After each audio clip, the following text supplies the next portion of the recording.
April na mga master at bakasyon na ng mga guro. Pero marami po ang mga nagtataka. Bakit mayroong sahod ang mga guro ng DepEd kahit bakasyon naman at walang pasok? So ang totoo po niyan ay hindi po sila binibigyan ng sahod as para bang parang bonus, no? Direct na bonus dahil sa walang pasok, walang mga bata. Ang ito pong sweldo na binibigay o sahod na binibigay sa mga teachers tuwing bakasyon ay galing po sa tinatawag natin na proportional vacation pay. Ito pong PVP na ito ay isang uri ng parabang pag-monetize sa naipon na vacation credits ng mga teachers. Ang mga guro po ng DepEd ay walang bakasyon tuwing buong school year. Wala silang vacation leave na pwedeng magagamit. Kaya ang ginawa po ng DepEd ay sa bawat araw na pagtuturo, bawat araw na pag-serve sa isang school year, ay meron sila itong katumbas na porsyon, no, na siya pong tinatawag na PVP, at iniipon ito sa bawat araw na duty sa pag-serve hanggang sa katapusan ng school year, kung saan yung proportion po niya na kapag ikaw ay nakapag-serve ng isang buong school year na hindi ka umabsent na walang bayad, yung vacation, personal leave, pag hindi po ganon, ay yung naiipon mo na PVP ay sakto rin na pambayad sa buong Christmas at summer vacation. So, proportion po yun. Yung duty sa isang school year doon sa lahat ng araw na sakop ng Christmas at summer vacation. So, kung 100% yung pag-serve mo sa isang school year, 100% ng araw sa Christmas at summer vacation ang katumbas ng naipon mo na proportional vacation pay days, PVP days. So, kaya po sila nagkakaroon ng sahod tuwing bakasyon dahil yung naipon nilang PVP days sa isang school year, yun po ang ginagamit, no, para siyang minomonetize sa bawat araw hanggang sa katapusan ng bakasyon. So doon unti-unting ginagamit yung naipon nila na PVP days hanggang sa katapusan ng bakasyon, kaya sila nagkakaroon ng sahod.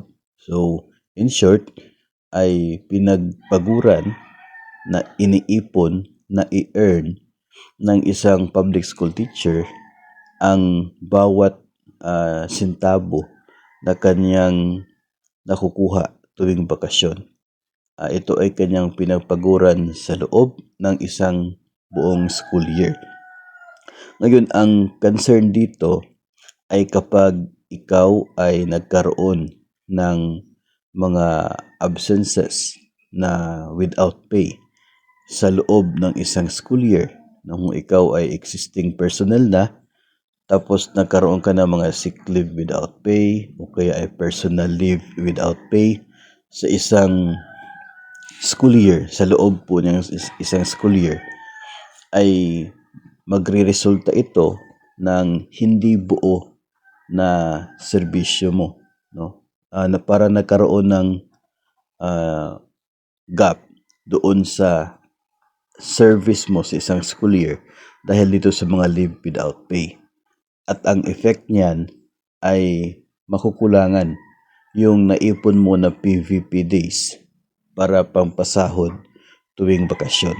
Kaya may instances na nagkakaroon ng PVP overpayment after sa school year kasi nabigyan ka ng buong sahod sa bakasyon, tapos yung eligible mo lamang na PVP days ay hindi sakto, no? Hindi kumpleto dahil doon sa mga leave without pay. At possible din na ganito yung mangyayari para doon sa mga bagong personnel na na-hire sa kalagitnaan ng school year.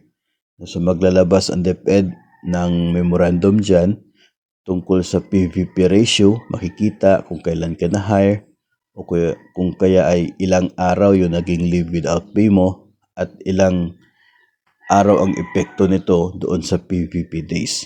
Yun lang naman ang apektado dito.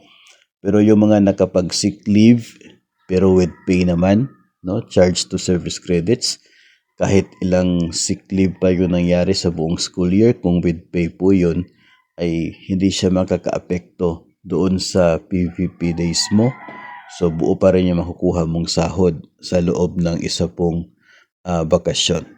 So yun po ang maging sagot kung bakit nagkakaroon pa rin ng sahod itong mga teachers natin kahit na bakasyon, walang pasok, kahit itong uninterrupted na bakasyon from April 1 hanggang sa May 1. Walang DepEd activities pero may tinatanggap na sahod. Yun po ay dahil sa naipon nila yan noong sila ay nagserbisyo sa loob ng isang school year. Dahil na rin wala silang bakasyon na binibigay sa kanila, no? From June, no? Nagsimula yung klase natin sa last school year ay June 16 hanggang doon sa I guess December 19, no? Tapos nagkaroon ng Christmas vacation pagdating ng January 5 hanggang sa March 31 na naman. Walang bakasyon na allowed to the teachers, kaya yung supposedly vacation credits na naipon nila doon, yun ang ginagamit nila ngayong bakasyon para magkaroon sila ng sahod. So ganun po ang explanation dyan.